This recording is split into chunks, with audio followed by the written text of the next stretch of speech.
it doesn't necessarily mean that the second act is going to be better than the first act, especially when the industry changes and you're up against things like a pandemic. You're up against a thing where the competition has changed dramatically.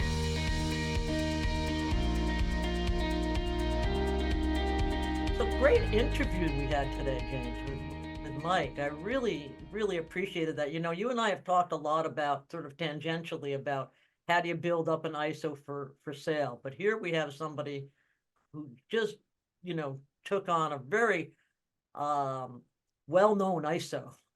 Yeah. and managed it for a really well, and I think, Patti, this is also an interview a lot of the industry's been waiting for. I mean, let's face it, there's been a lot of talk about, Beyond and Bob Carr taking that Heartland days and then building it. And then wait, it all comes full circle and it goes back to, to Heartland per se, right? Obviously with the parent company involved. Right. But that is so cool the way it all came full circle. Yeah, well, I mean, to us, it's cool. Obviously, a lot of people had, issues with it and things of that nature. And so we talk about all that today with Michael Peters. And then I talk about the power of telemarketing. And I promise you'll be interested because I layer it with this whole verticalization idea and talk about the power of selling remote, what might even be a better way to put it. We talk about that. And then, Patti, I love the insiders today. Talk about that a little bit. About the Capital One Discover acquisition.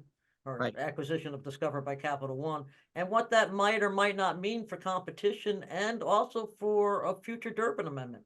Yeah, good stuff with that. So this episode is sponsored by Nativia, which we're going to get to that in a little bit. We actually have Vlad Sadovsky from Nativia giving a special announcement for us here in a little bit. But I also want to mention that Michael Peters is not in any way, sponsor, consulting, client, anything like that. This is just a fantastic interview with a longtime industry veteran. So with that being said, let's dive in. Hey everybody, Patti and I are here today with Michael Peters, longtime industry veteran, consultant, played a lot of different roles. Most recently took the role over from Bob Carr as CEO at Beyond and then went through a process there. So we're going to kind of talk about this journey of the payments executive coming in, working with entrepreneurs, moving towards exit, scaling ISOs, all this exciting stuff. But before we dive into that, Michael, I'd love to hear a little bit more of your story. Can you give us that kind of high level overview, maybe for those that didn't hear the previous podcast? How did you get into this crazy industry, and tell us a little bit about your journey so far? Sure. Thanks, Patti. James, thanks for having me again. Sure. It's been a while, right? It has been. It's been about 16 months, 17 months. So there's plenty of people that are listening, James, that probably did not hear him the last time he was here. So my journey's an interesting one. I started back in the early 80s in the credit and collections receivables management business. Spent a solid 16 years there. And quite by accident, got into the merchant business, like many of us, in 01, right after 9/11. I had separated from my partners in the collections business and had a non-compete. So I said, you know what, I need to try something different. I answered an ad for a district sales manager in West Orange, New Jersey for Chase Merchant Services. I knew nothing about merchant services. Well, I knew how to use a credit card. That was about it. Went into the organization in right after 9/11 in 01, learned the business from the ground up, spent as much time as I could in the field, traveling around with the sales folks, understanding what they went through daily and growing that business to the point where eventually over the years, I took over larger sales organizations within Chase Payment Tech. When that ride ended with the bank taking over their merchant program, I separated from Chase Payment Tech at the time and jumped into another phase of my career, and that was the ISO business for TransFirst. Once again, I knew nothing of what an ISO was. Learned that business under the executive team within TransFirst at the time. Spent a solid 9.5, almost 10 years there, growing that business, learning it inside out. The one thing I'll tell you is I learned more in those 9.5 years about the merchant business than I've learned, in the prior 6 or 7 that I was in.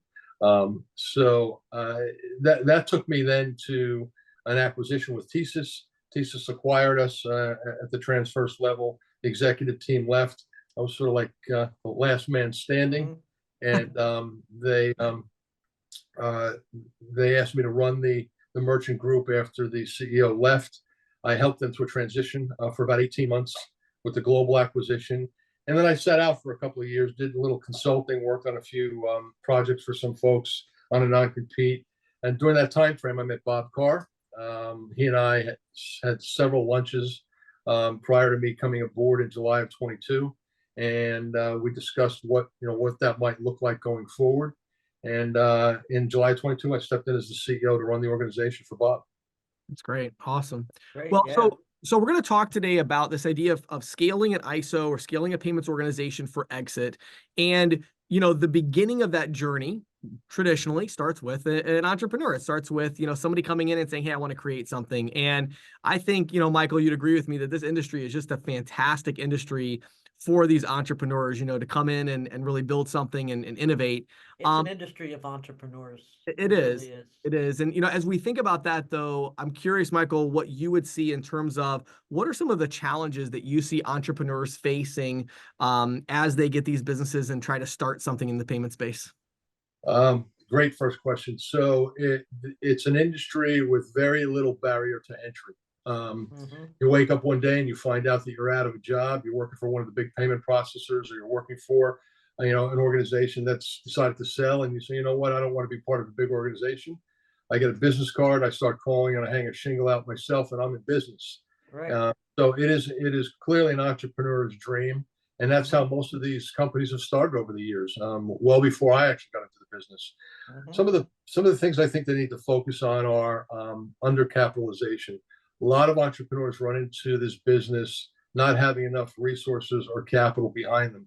Some of them can make it based on sales and growing sales, but if there's not enough capitalization behind them, they're going to struggle, and they're going to get to a point where I believe they're going to need to look within the organization to find out what the next direction is for them. Setting the proper expectations. I got to be honest with you. I've seen so many organizations as I manage the ISO space, and even working with Get Beyond. The expectations get set based on the founder's vision or the people that started the business. And sometimes those expectations are unrealistic. And that's a very bold statement for me to make, but they have these grandiose ideas that they're going to be next Heartland Payments, they're going to be the next First Data or the next Global Payments. And they put a lot of extra resources and costs into it. And quite frankly, I think that's the pitfall that they run into. Many entrepreneurs jump into the game for a second round. I just got finished working for the chairman who was very successful in the first round. It doesn't necessarily mean that the second act is going to be better than the first act, especially when the industry changes and you're up against things like a pandemic. You're up against a thing where the competition has changed dramatically. So I would tell you that those challenges are the things that have to be very mindful and top of mind for an entrepreneur when they jump in. Yeah, sure. So what would you say then, to the entrepreneur who's listening, thinking, okay, I've been building up this business. I'd like to exit maybe in the next 3 to 5 years. What would you say to them in terms of how to best position their companies for an exit? I would tell you that the very first thing that they have to do is they have to have a full command of their sales model and what's driving the revenues. While a vision is fantastic, you can get caught up in the vision and forget about the basic blocking and tackling. And nothing happens until you sell something. So the infrastructure behind that sales organization isn't necessarily always needed. We don't need a credit person. We don't need an operations person. We don't need lawyers. We don't need all these folks to manage the back end until we start to sell something. Right. And I would tell you that as an entrepreneur, if you're an entrepreneur looking at the business, focus on sales, revenue generation. Don't lose sight of your dream. Don't lose sight of your vision, but focus on sales and what drives keeping the lights on. It's that simple. Yeah, one thing I find so interesting, and Michael, you and I had this conversation privately a little while ago. We were talking about this idea of bringing in the outside CEO, and I always have found it so intriguing because for me personally, I love doing that. I have these different businesses and each of them has somebody that runs it. And I'm like, when I get ready to start a business, I'm already thinking who's going to be the CEO of it as soon as I'm done being the CEO, right? So, but unfortunately, I think a lot of entrepreneurs who maybe don't have actually that skill set to take their business to the highest level that it could go. They struggle with that to like, oh man, I've got to release control. I got to bring somebody else in. You just got done with this transition. What would you tell the entrepreneur about this? When is the right time to start thinking about bringing somebody else in to run the business and scale it? And what are the considerations they should be, thinking through? I would tell any entrepreneur that's bringing somebody in from the outside, whether it be a corporate person or another person that's an entrepreneur themselves, you need to answer this and be comfortable with this one question: have I taken the company as far as I possibly can? And is it ready? Am I ready to step aside fully and let somebody else drive the health and the future of the company? Doesn't mean that they have to step away from their vision. Doesn't mean that they have to lose touch of the business. Sure. But there's a fine line between soul search, whether or not they can relinquish the next phase, and this is their baby. I don't know whether it's Right, Act 1, Act 2, sure. Act 3. This is their baby, and you're stepping in and telling you now, all right, you've got them to kindergarten. Now you're going to teach them from kindergarten to high school on how to be a good adolescent or how to be a good company. And it's hard for some people to let go. It really Yeah, is. sure. Yeah. Yeah. Do you find like, one of the things I've always found is understanding, being able to stay in your lane, right? Like as an entrepreneur, understanding, so for me, I'm like, well, I start a business up, look at like something like maybe ISOAMP, we have a statement analysis company, and it's like, well, I have payments expertise and I have huge distribution, through influence and all of that. So I'm like, okay, so I bring that to the table. We use the payments expertise to build the system out, but then it's like, I understand where my lane is, and my lane is about payments expertise and distribution, right? So if I get somebody else in to run operations and, to make sure we're having everybody, managing everybody, hiring the right people, all of that, I think for a lot of entrepreneurs, they don't understand what their role is. It's like I love what you just said. You don't lose your vision. Like you still have a role to play potentially, depending on your Right. definition of success. But you still have a role to play. Do you find that entrepreneurs kind of get lost in that and they don't know what to do with themselves? Either like, do they go all in or do they go all out and they don't know what to do?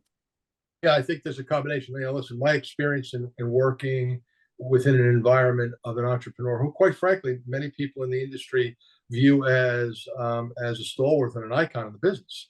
I Right. mean, Bob was around for a very long period of time. Yeah. So here I am stepping in, coming from corporate America, and there's big shoes to fill. A lot of Yeah. people followed Bob through the pastures to very green pastures for the first go around, and Act 2 with the intention was to get there the same way. So it is extremely hard for them to step away. But I think the person that comes in, at least I did this, leverage them and leverage what they have been able to do. Do not forget what got them there. I mean, I never lost sight of the fact of what Bob and the team did to get them to that first 5.5 years. Right. You have to clearly be able to put your own vision and own slant on things. And it comes down to the 4 P's for me. It's push, pull, pause, and pivot.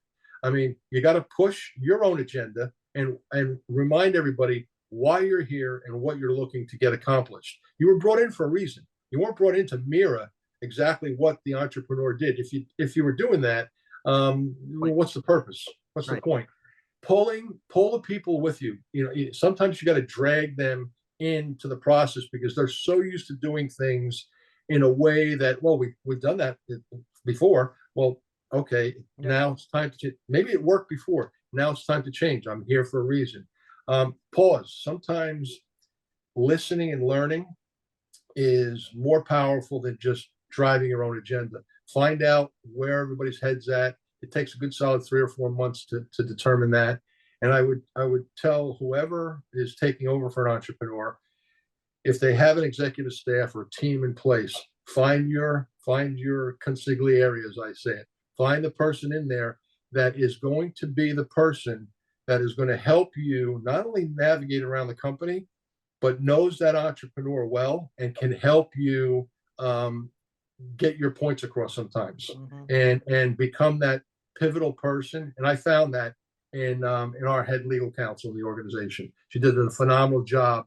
At times when Bob and I didn't agree, that she was the voice of reason. And then there always has to be that pivot. Right, Your sure. way cannot always be the only way. Right. And I do believe that entrepreneurs, in this case, having worked with Bob, it's a lot easier sometimes when the masses agree with your change and the entrepreneur says, all right, I get it. If Right. it's just you sitting in, sometimes it's hard to get that point across. And now it's just you and that person sort of butting heads, as Right. where if the group agrees, and that group was quite frankly dedicated to that entrepreneur for so many years, I think you'll find it an easier transition. Yeah, yeah. I have a question that I think you touched on a little bit, Mike, but maybe you can dive a little bit deeper into this in terms of when you took over as CEO of Beyond.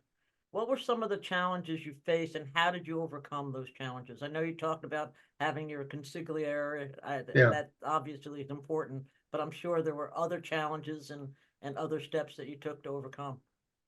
Every company is going to have different challenges. In my particular case, walking in, I spent a couple of months helping Bob on a consultative basis before I took over, focus on sales. I wish that I had a little bit more time at focusing on some other areas and diving into the business, because when I did dive in, and my background is sales. I mean, I would classify myself, if I'm a CEO, I'm a sales CEO versus an IT CEO or a finance CEO. So I surrounded myself with the right people within those other areas that I'm not strong in. It was easy for me to focus on sales, but getting my arms around the other areas of the business did in fact take my eye off the ball a little bit from a sales perspective, because some of those other areas needed much more focus. And I would consider myself more of an operational. I learned this from my transverse days. Get into the numbers, inspect what you expect, and make sure that everyone's held accountable, whether it's the IT person for a budget or whether it's sales from a sales budget.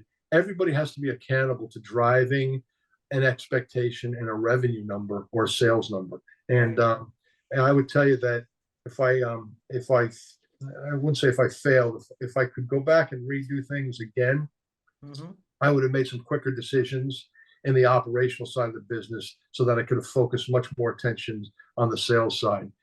But coming in, we also knew that there was two plans. There was a plan A and a plan B, and I think you have to have that in the back of your mind. In our case, Bob and I had numerous conversations. Plan A was to continue to grow the business and potentially take it to the next level.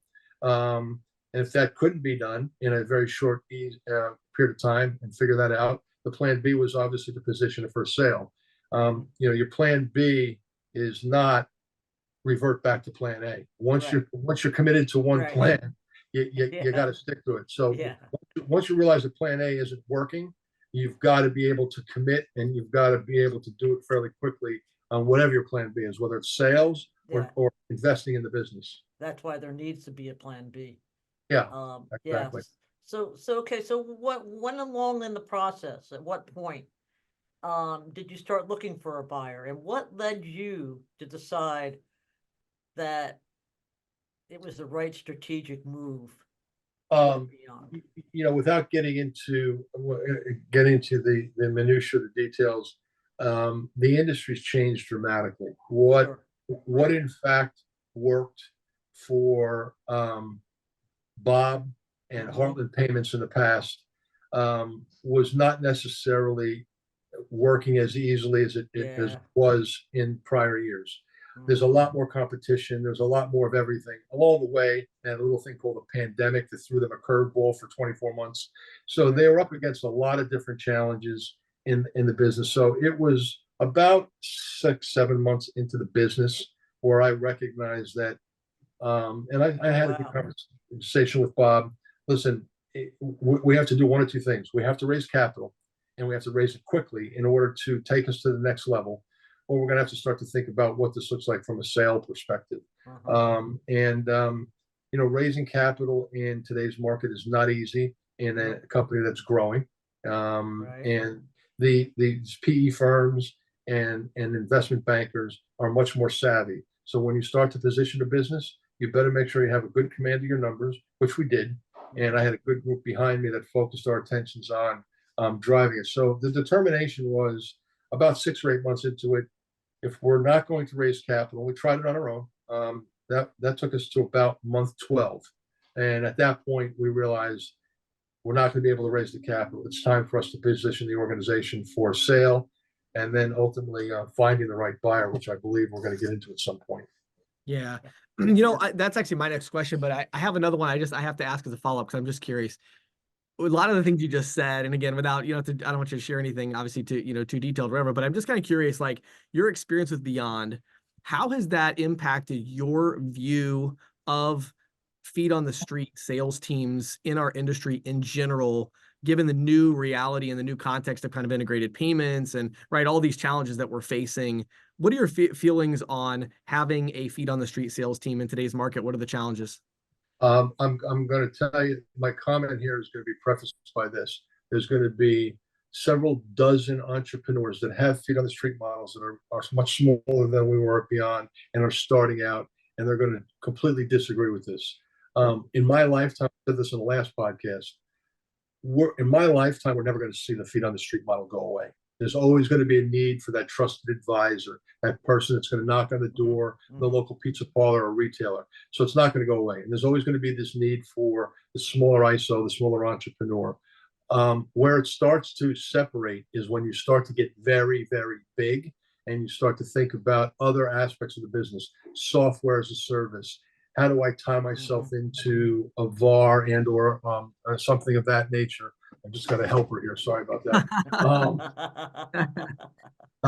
He has a tux on at least. Yeah, he did. How do you tie your business into growing? So those that are out there that are running with small organizations that have the desire to get them to the next level, I absolutely agree that there's an opportunity, but it's not easy. And even the big organizations, the global payments of the world and the others that have big sales organizations, they're finding it difficult to continue to maintain the growth of the business just by feet on the street. So my helper's not going away, guys. So you're gonna have to. No, it's kind of funny, actually. Yeah, for those that are listening on the audio version, Michael's cat here has just kind of come to join us and is a participant now. So, but I thought that was interesting because there's some of the things that you had alluded to, and one other question on that I'm curious about, because one of the things that surprised me the most about the transaction that you ended up doing was it. And again, I'm trying to think of the right way to say this, but it didn't necessarily seem like that transaction best positioned the sales team for kind of continuity, or like that was the goal. It was more about the value of the portfolio and the value of the business itself, not the sales distribution. Maybe am I off on that? Or I'm wondering, like, is that a big driver where potential acquisition, potential buyers looked at it and said the feet on the street model is maybe not the most viable long-term distribution that they wanted? I don't know. Maybe I'm way off base with that. No, I don't think you're way off base. I mean, I can't comment on the global side, but I'll tell you that the desire to get the best salespeople was absolutely there by global. The desire to get the portfolio to make it accretive for them quickly was absolutely there. So if they weren't after the sales force, or they weren't after the opportunity for the best of the best, I don't think they would have done the deal. It wasn't just about getting a bunch of merchants and moving out. Now, what's come of it is, and everybody can see what's going on. More ISOs have started. People have left and they've gone on their own, or they've gone elsewhere to smaller ISOs. People have choices in this business. Some don't. Yes, and they're adaptable. They are very much like chameleons. They can adapt to their environment. So I think the transaction. I know the transaction was good for everybody. Whether salespeople went elsewhere because they didn't want to work for a big company, that's going to happen anywhere. I've been through that transition half a dozen times. So I don't think you're way off base. Global was after a couple of things, and I think that they got it in that transaction.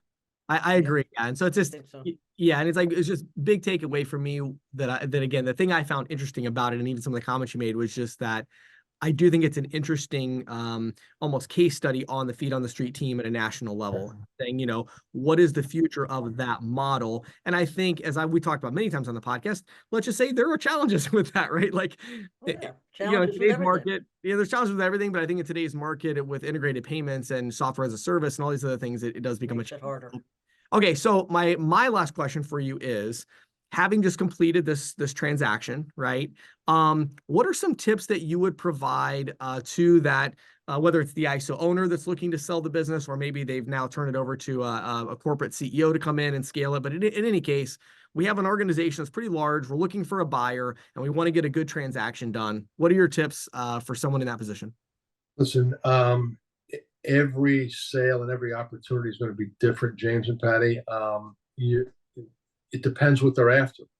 If they're after the sales organization and they're going to merge two organizations together, you're going to focus your attention on the sales organization. I would tell you that you have to have a great command of your numbers. You have to have a complete understanding of your business. And, there's a little thing called, all right, how much am I going to get for my business and who's going to pay the most for it? Right. So at the end of the day, I think that's going to drive the process. The shareholders and the board are going to say, yep, this makes a lot of sense. We had a number of other suitors coming after us, but the deal structures were not the best economically for us. And in our position, we went with the economics, understanding that the candidate that we selected and selected us was going to be best suited to take on the sales force, manage the customer base, all the things that go along with that process. So make sure that if, and this is one thing that Bob always prided himself in, and I piggyback this. He wanted to make sure that the customers were taken care of. Right. And he wanted to make sure that the sales organization was taken care of.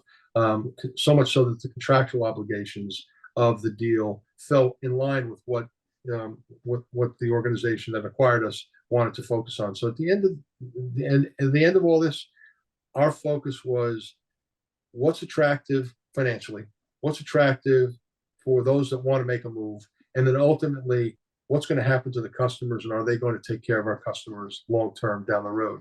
Now, some will argue that big companies they don't do that, they manipulate the fees. There's contracts in place to protect all that. So that's just people speculating because they may be bitter, or they felt as though the transaction shouldn't have happened. But that's been going on for centuries, hasn't it? Yeah, absolutely.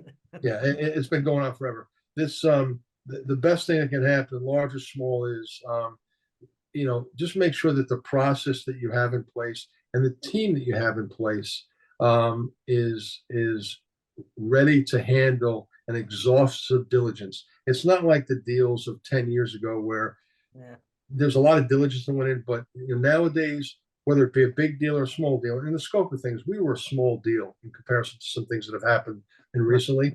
But the diligence didn't seem small, and the team, my team responded well, much smaller than obviously the opposite side's team, and they focused and shifted when they needed to. So finding the right buyer is all about, one, getting the right cash for the deal, making sure that it's a home for your people that they're taken care of, and how quickly they can transition customers and people to make it palatable for everybody.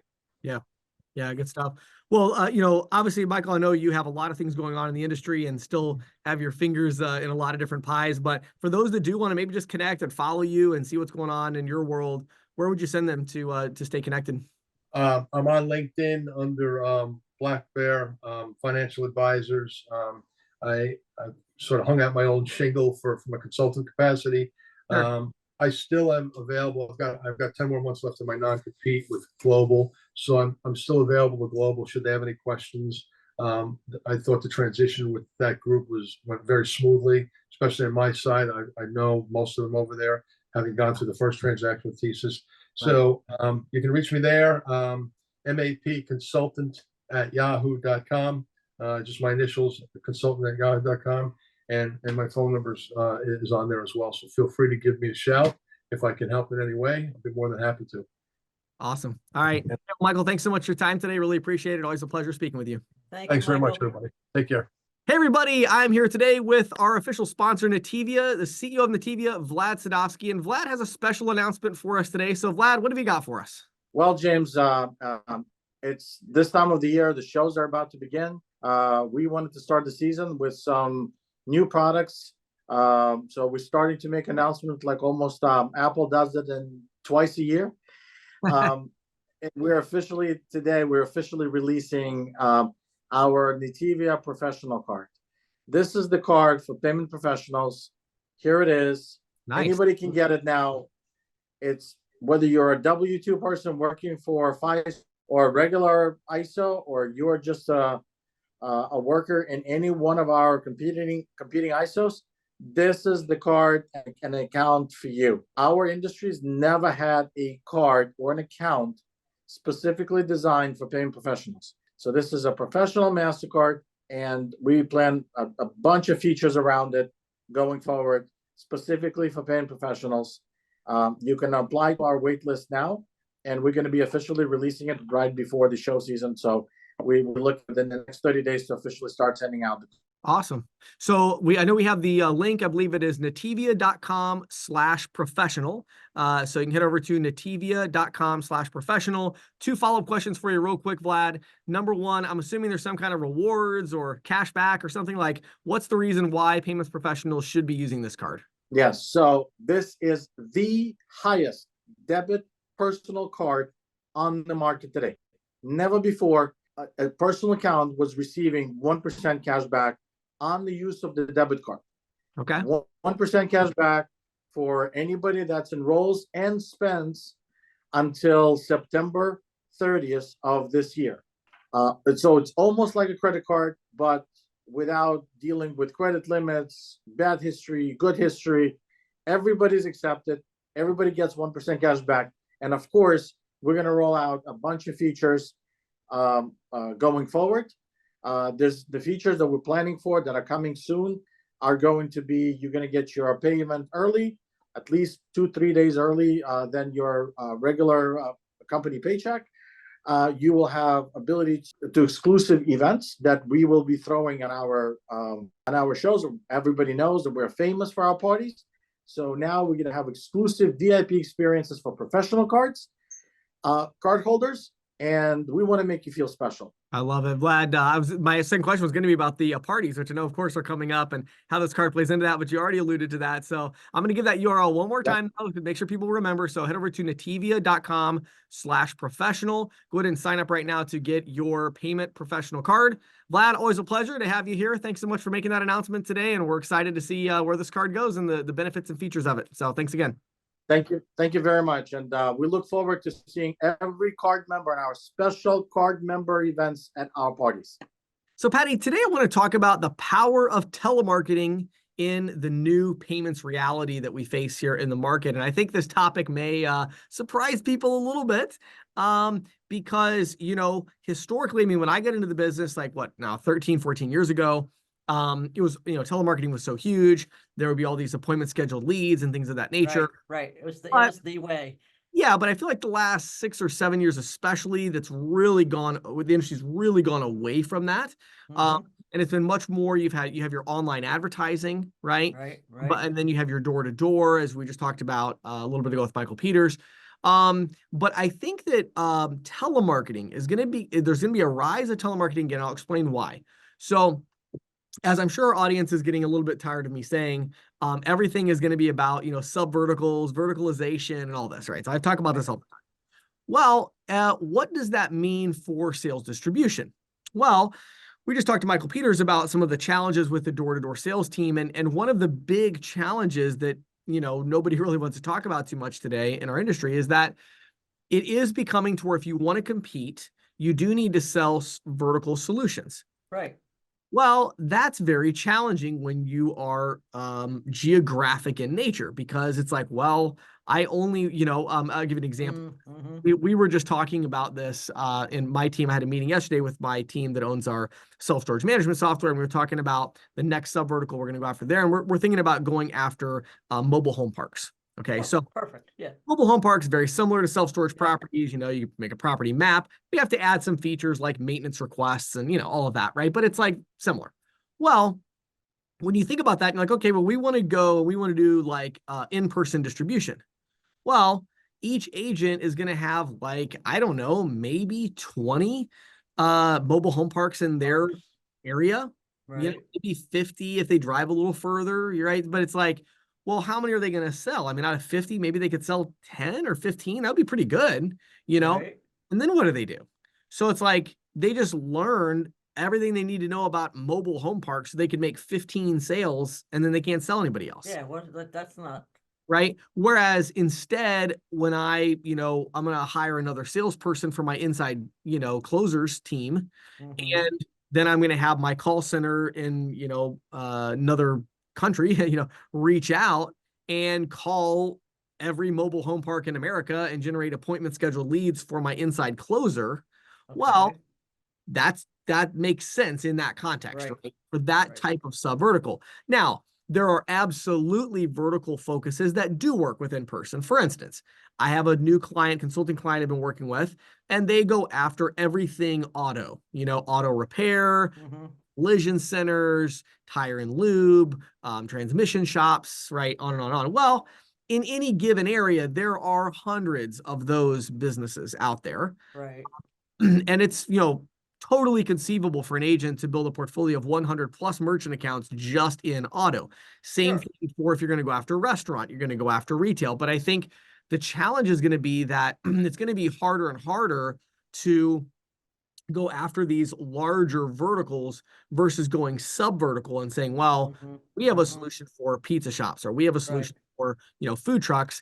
And when you go or country stores, right? Right. Like gas stations that are attached to country stores are different than gas stations that you're going to find in Altoona, for example. Yeah. And so as these additional services and platforms become integrated into these software plays, it's just going to get harder, I think, to go like really, really niche in an area like that. So I agree with Michael Peters. I think there will always be a place for that feet on the street, that consultant in the area. But I think it's very important for those individuals, number one, to know what their strengths are and where they can compete. Right. But number two, I think they got to be staying kind of in the know a little bit and understanding these verticals they're going after. It's like, well, I think I'm going to go after this vertical. Well, hold on a minute. Do you actually have a solution for that vertical that's competitive and that's going to remain competitive for the next 3 to 5 years?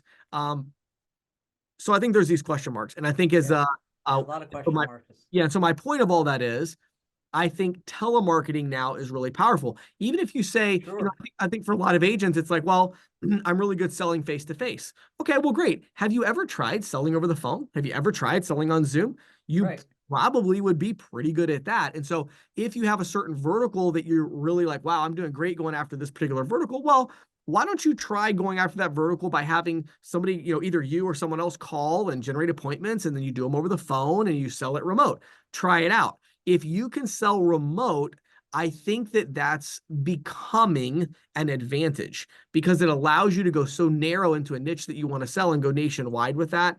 And so I think the power of telemarketing. So again, I'm not in any way saying that, hey, I sell my local market and that's a huge disadvantage. I'm not saying that at all. I'm just saying that's different. And I'm saying that telemarketing is becoming really powerful because there are all these very specific niches that are really small where you need to go nationwide in order to gain scale. And telemarketing is just much more suited to that type of distribution channel.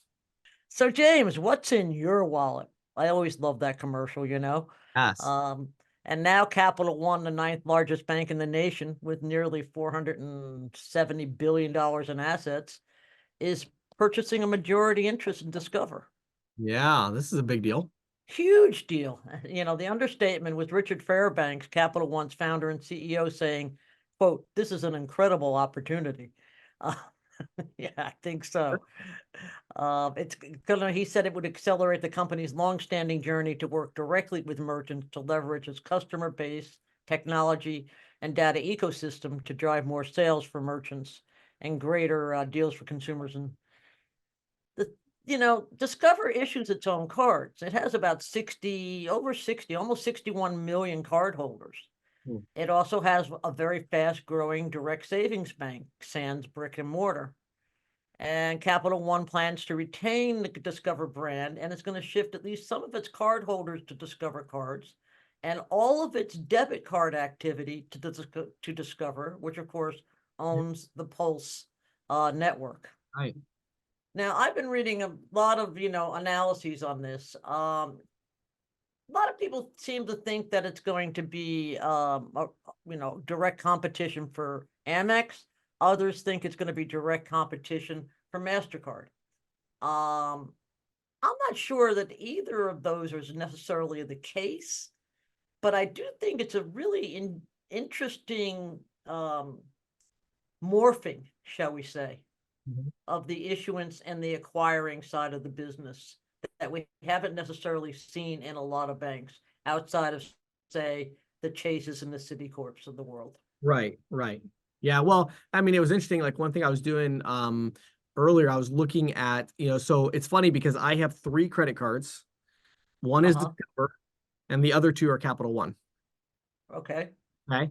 And I don't, What are you going to do now? well, and what's interesting about that is that, my Capital One cards, they are issued under MasterCard. Right. So, I mean, there is definitely some competition there in that way, right, for MasterCard, right? So there is going to be coming over the Discover rails.